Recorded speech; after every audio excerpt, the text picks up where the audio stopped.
Last night was the most heart-wrenching and frightening of my life.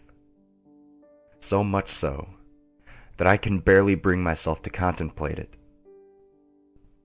By now, I will have submitted what occurred during my visit to that cursed place I once called home. A visit which heralded the return of my childhood fears. No matter what foul thing befell me then,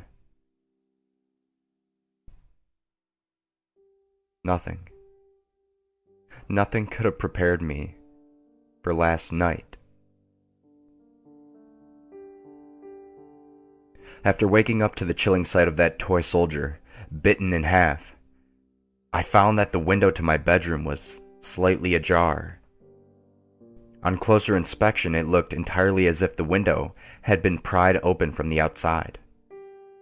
The latches were bent back, out of position, as if subjected to an unrestricted, unbound brute force. From the outside looking in, I could see 3 indentations where the unwelcome housebreaker had used some kind of tool to leverage the window unnaturally away from its latch. What was peculiar about those markings was that they seemed to cut across the outside of the window frame, like an old uneven razor. Unlike a crowbar or other implement which would have merely left a dent where it had been used as a wedge to force the window open. Nothing had been stolen, and I attempted to rationalize the markings on the window as human-made, and not claw-like, as they appeared to be. The toy soldier returned to me so violently, I could not explain it. My heart sank at the very thought of it. I knew it was a message, but it seemed to be more of a twisted joke, announcing the arrival of my childhood predator, rather than something to be puzzled over or interpreted. I spent the morning checking each room of my house and its contents. Nothing was missing. I could only hope that whatever that fiend had been in the backseat of my car the previous night, that it only had wished to frighten me one last time, and then be on its way. Perhaps its reach would be weakened so far from my childhood bedroom. It is all too easy for any sane person to persuade themselves that a traumatic event is something more benign. But in this instance, I could not. That broken toy was not a mere joke, but a promise. A promise that it would return. For what? I did not wish to know. My thoughts unnaturally tumbled inwards and back to those terrifying nights I had as a child. I was now reintroduced to the apprehension of bedtime, the longing for the day, the anxiety of night. Like an old and relentless enemy, my fear grew throughout the day, festering inside of me, leading to strange and ominous thoughts about the consequences of unwittingly bringing that thing home.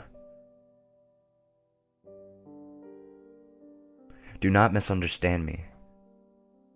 My fear was not simply for my own safety. As a child, I believed that my nightly visitor was transfixed and consumed by wanting me. But I did not feel that my loved ones were in any danger. This, however, had changed. I did worry. This time I did feel nothing but fear for my loved ones, because you see, I do not live alone. My girlfriend and I moved in together over 2 years ago. I have caused enough damage now that I do not wish to speak her name and will simply refer to her as Mary. Mary and I had a happy existence, and in fact, we were very much in love. This coming Christmas morning, I was going to propose to her.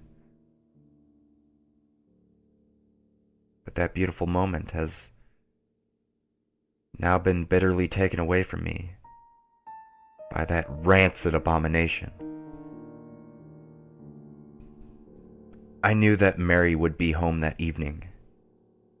She works in events and promotion, and as a result, is often away from home for days at a time, traveling around the country, coordinating various conferences and exhibitions. I don't complain about this, as she and I both know that I'm a solitary character, and that the odd few days of solitude normally do me good, allowing me to dive headlong into my writing, absorbing each and every word, undisturbed. Despite this, I always miss her, and with the events of the past week, reliving those torturous nights and then allowing them to return, I had missed her far more acutely than I had ever previously done so. She arrived at around 6 p.m., and I greeted her with a smile, a warm embrace, and a passionate kiss. I tried to hide my perturbed state from her mind, but Mary knows me better than anyone I have ever met, and immediately inquired, "What's wrong?" I tripped and fumbled through my words as I explained to her that I had written a story about my childhood, and that exploring those dark and twisted memories had left me distraught. Mary has an incredibly caring nature, and she immediately laid her suitcase and bags on the floor, sat me down on the couch, and with her soft and gentle way, asked me to talk about the whole ordeal. But I couldn't. I couldn't mention this thing, this wretch which had now found its way to our home, an invisible and twisted invader which had been led there by my idiotic curiosity. At the time, I felt that she would think me mad, but now how I wish I had told her the truth. If there is one thing more damaging to a relationship than a lie, it is a half-truth. Not because it's deceitful, but because it is a corruption of the truth, perverted and abused to suit the teller's needs. I told her my half-truth. I told her about my story, that of the thing in the narrow room and the watcher at the end of my bed. But that is where the truth ended and the lie began. I deliberately and deceitfully mentioned that it was a course of just my imagination as a child, and neglected to talk of my experiences of returning to the scene of those depraved crimes. Knowing that she would see the damaged window latch and claw marks, I spun my web as I told her a grand tale about waking up to a burglar attempting to break into our house and having chased them away. I was quite the hero. I lied to her, and she showed me the greatest sympathy and kindness for my deception. I was embarrassed by the truth then, and I am ashamed of my lie now. If I had been truthful, then perhaps we could have faced this menace together. But instead, that thing took advantage of my dishonesty and put a wedge between us. The events of last night desecrated the most important thing in the world to me. Nighttime arrived in all of its bleakness, and was unwelcome. I lay in the darkness, waiting. Mary was sound asleep next to me. Each breath a soothing reminder of companionship. But despite my growing aversion to loneliness, I would have no sleep that night. I knew from my experience that when my uninvited guest would show itself, it would do so with subtlety, increasing its grip on me with each visitation, as if requiring time to build up its strength. A leech, feeding on my fear. My nerves kept me on edge, which fought back the oncoming onslaught of sleep admirably. In the end, though, biology won, and as my bedside clock lumbered towards 4 a.m., sleep took me. The relaxing blanket of nightly oblivion, anxiety washed away. My worries, a distant memory, sinking deeper into that soft mattress below, and finally, into a long sought-for rest. Sleep, no matter how deep, is rarely all-encompassing.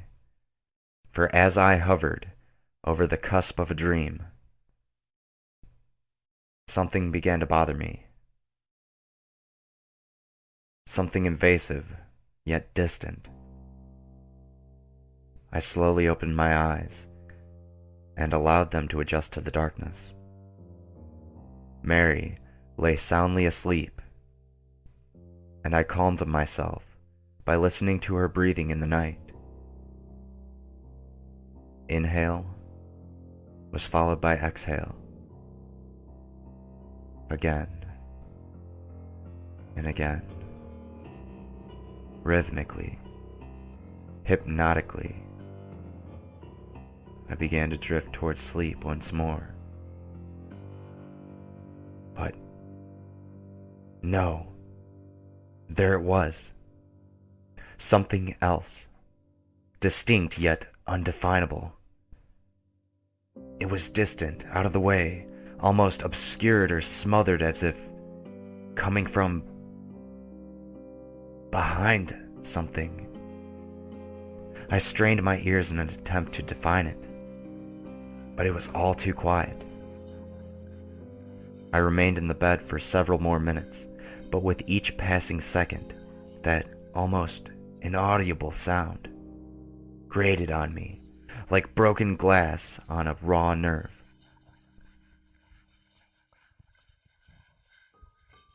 Sleep was now abandoned, and with much frustration I decided to reluctantly investigate the source of the noise. I sat up in the bed and listened intently. It was unlike any other sound I had ever heard. Quiet. Low. But as my mind adjusted to the noise, I slowly began to piece its nature together. It was most certainly obscured by something, but the closest thing I could relate it to was a repetitive murmur. I heard something similar previously when I was a child visiting my grandmother in a nursing home, a place which had left an impression on me, seeing the wandering residents confused and of a fractured mind, meandering around the grounds like lost inmates, murmuring repetitively to themselves of days gone past, repeating nonsensical phrases and words.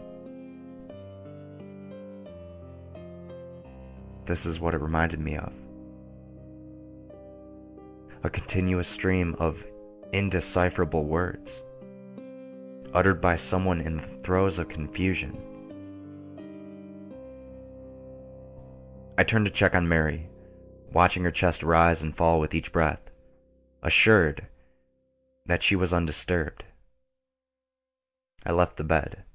As I stood up, I recognized immediately that the murmuring was louder. While dark, I had left a light on in the hall, as I always do, which crept under the door and allowed me to view the room in a dim but visible way. I looked around to see if anything was out of place, but the room appeared as expected. my mind ambled back to that night as a child in the second room, when noises could be heard from some unseen, yet ever-present menace.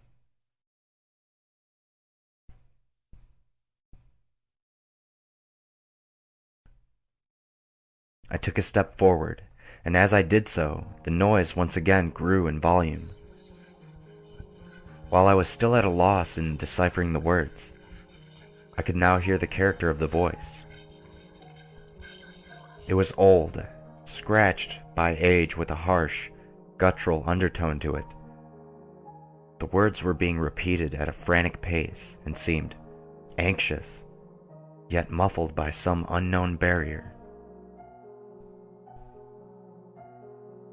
I was frightened, but I drew strength from Mary being in the room, and with a deep breath filled with trepidation, I took another slow and silent step forward, my bare feet cushioned by the cold floor below.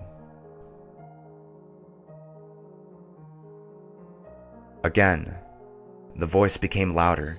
I wasn't sure if I was imagining it, but I could have sworn that it had become more agitated as I drew closer. The next step I took shook me to my very core, for as that murmuring, garbled voice grew louder still, amongst the rambling, graveled sound of it, I heard a word which shot an icy shudder through my bones, a word to be feared.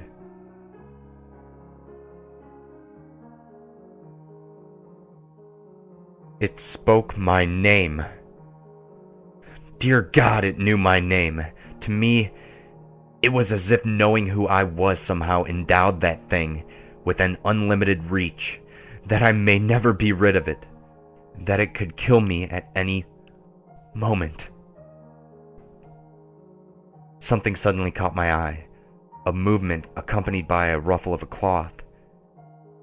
I knew now where that rhythmic, agitated voice originated. I knew now why it was muffled and difficult to decipher. I could now see it, only a few feet in front of me. Standing behind the closed curtains. The moon was in its ascendancy outside, and while its glimmer could not entirely penetrate the thick cloth, it could barely and faintly outline the thing watching between the window and the curtains. I cannot now convey the strangeness which then overcame me. My anxiety and terror had heightened, but an unusual compulsion, an untimely sense of purpose took me over. I had to see what it was. I took another tentative step towards the curtains, then swayed slightly as if caught by a breeze. But I could not tell whether the movement had been caused by myself or the hand of that thing hiding behind the shroud of the cloth. I was now close enough to hear its labored breathing, the displacement of fluid at the back of its throat palpable with each inhalation. This was it. I was going to confront this monstrosity from my past, this tormentor of children, this coward. Raising my right hand slowly, I accidentally touched the fabric of the curtain, causing a subtle ripple which parted them momentarily. I gasped, for through that temporary slit, only for a moment, I saw it. My God, how can I describe what was standing there? Even now, I close my eyes and wish I could erase it from my memory.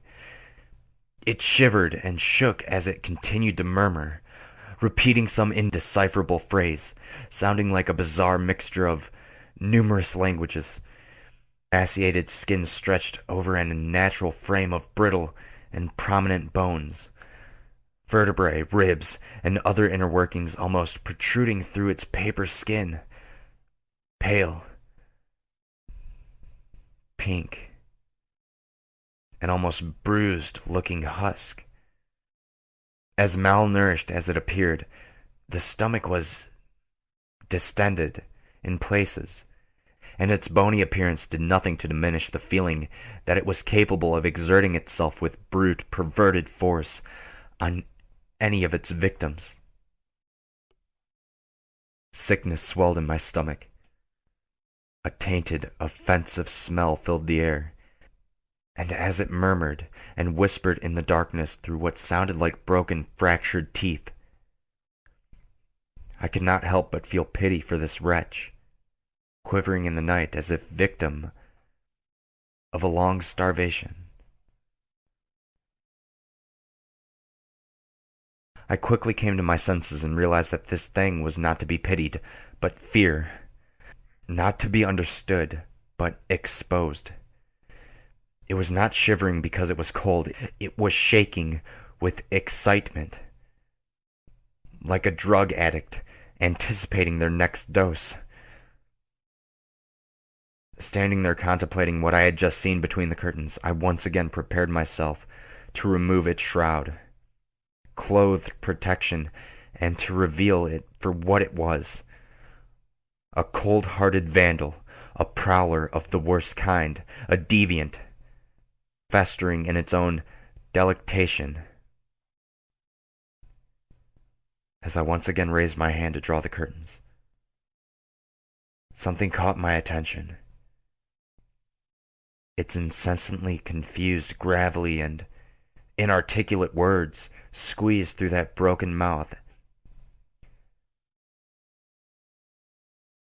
and uttered the three most terrifying words I have ever heard. Look behind you. A cold breath slid down the back of my neck. I momentarily froze, but love is a powerful motivator. Had I been on my own, my fear would have taken me, shaking any possibility of resistance from my mind. But with Mary sleeping soundly in the same room as that thing, shielding someone I loved from that wretch was my only thought. I turned around slowly, and as I did so, I could hear it wheezing, gasping, groaning for air. At a quarter turn, I could smell its breath. The stench of death hung in the air, plague-like and foul. Then I heard another voice. It was not that of horror in the darkness, but Mary. She let out a scream which startled and distressed me to the very core, a scream which will haunt me for the rest of my days. I turned quickly and laid eyes on it, but it wasn't behind me. It was on the bed. It writhed and rasped, wheezing in delight, its bony spine curved with the anguish of countless years protruding through a ragged, torn piece of cloth which hung loosely over its torso, in a vain attempt to appear almost human. But was it human? Had it once been human? Or was it something so vile, so despicable, so utterly and sorrowfully contemptible that no man or woman could ever attempt to quantify or understand it?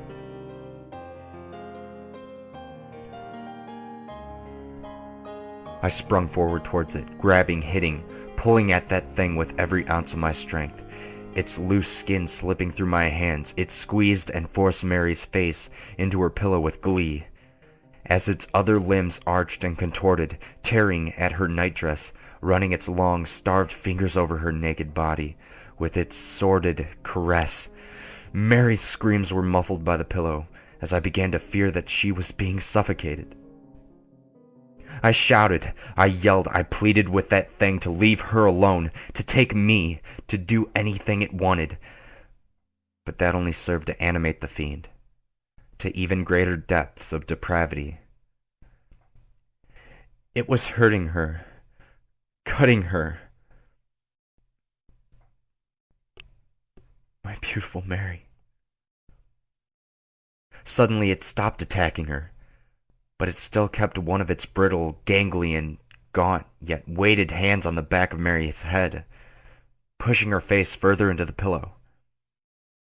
I had my hands around its putrid neck, trying as best I could to strangle the beast.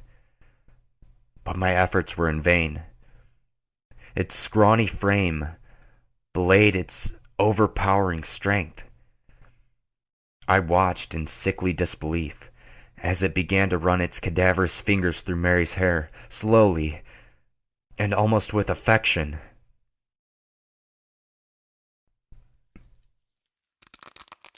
I could now hear the twisting and cracking of bone, the popping of cartilage, the snapping of tendons. Thank God it was not coming from Mary. I was now on its back with my arm wrapped around its throat and my chin rubbing against the abrasive skin of its shoulder. As its spine dug sharply into my stomach, it twisted its head in an entirely inhuman way. Its neck clicked and groaned under the strain with every arthritic movement, as if hindered by 1,000 years of rigor mortis.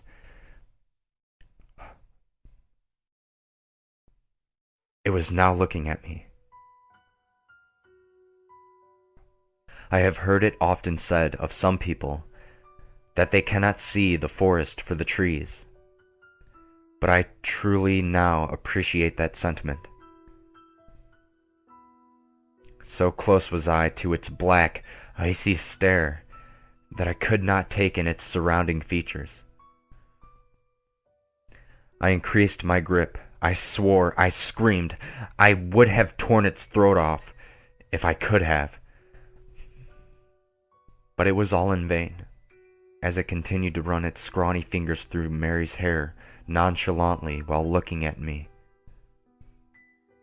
I don't think I will ever truly recover from the sound, which seeped out through what I assumed to be its approximation of a grin, a wheezing sigh, a grunt, something which sounded very close to a sinister, otherworldly laugh. As its face touched mine, its eyes stared deep into me. Not even my reflection was returned. 2 looking glasses into a sanctuary for the dark, devoid of light, happiness, and love. It was staring as if it wished to say something, as if it was trying to communicate a simple idea to me.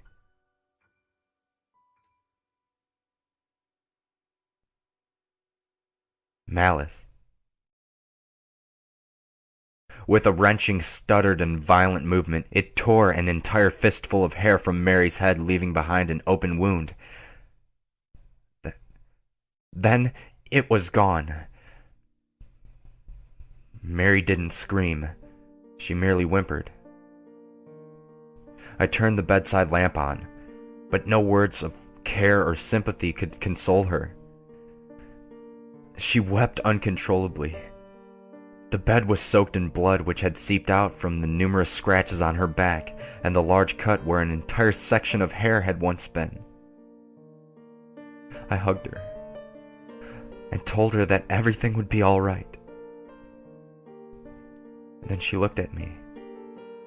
Looking at her tear-filled eyes, I knew what she thought immediately. She thought I had attacked her, that I had done those terrible things to her. Of all the experiences I've had, the look of betrayal, disgust, and contempt on Mary's face will remain the most painful. She's gone. After composing herself, she gathered up some things and left. I tried to explain. I tried to tell her everything that had been happening. But she wouldn't listen. Who would believe such a preposterous story? She simply said that she would not call the police, but that if I ever attempted to contact her, she would do just that. To her, I was the aggressor, not that thing.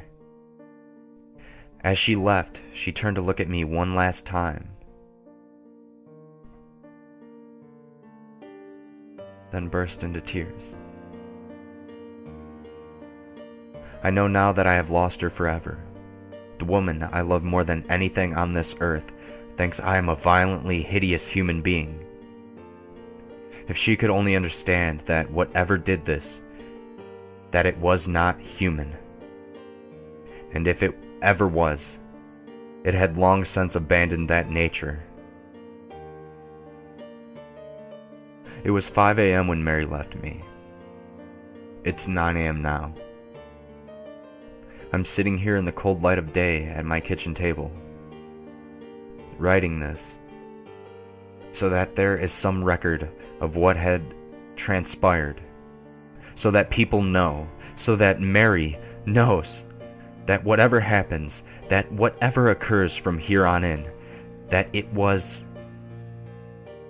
that despicable creature from my childhood, from that cursed, narrow room all those years ago which rained this misery down upon me, upon us. I must now dispense with the sentiment. I could easily sit here mourning the loss of my relationship with Mary, or I could allow myself to be overcome with fear, to do nothing. But that simply will not do.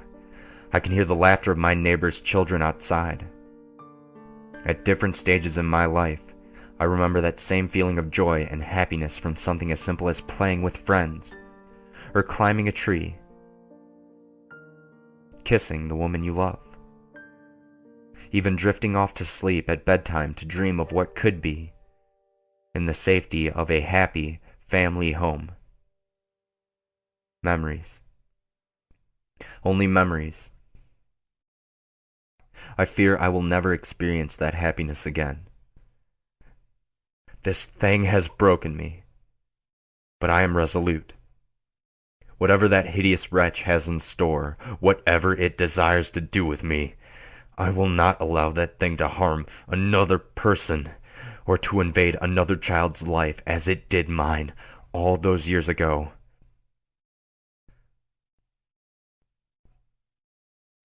I must leave you all now, as there is much to be done before it gets dark, before it returns. My plans are made, and with any luck they will succeed. I wish I could say we will speak again, but I think that is unlikely. I hope you understand what must be done. Because tonight, I'm going to kill it.